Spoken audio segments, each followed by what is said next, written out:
పెట్టిన ముఖ్యమంత్రి కిరణ్ తీరును కాంగ్రెస్ రాష్ట్ర వ్యవహారాల పర్యవేక్షకుడు దిగ్విజయ్ సింగ్ తప్పుపట్టారు. విభజన అంశంపై సిడబ్ల్యూసీ సమావేశంలో నిర్ణయం తీసుకోకముందే అధిష్టానం వద్ద ఎందుకు మాట్లాడలేదని ప్రశ్నించారు. సీఎంతో పాటు సీమాంధ్ర సీనియర్ నేతల వైఖరిని తప్పుపట్టారు. విభజనను అడ్డుకునేందుకు అన్ని ప్రయత్నాలు చేస్తామన్న కిరణ్ ప్రకటనపై సూటిగా మాట్లాడేందుకు దిగ్విజయ్ నిరాకరించారు.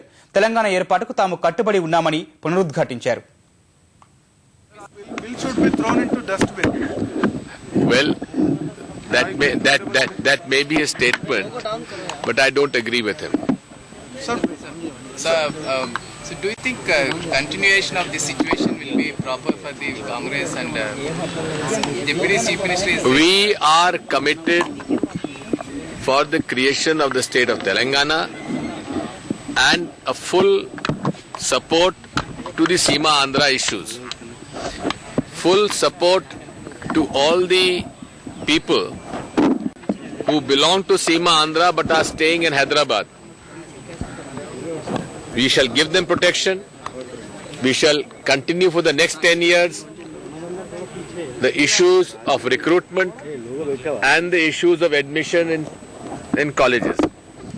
Therefore, there is the people of Seema Andhra should not feel that any of their issue is not being seen seriously or tackled rightly.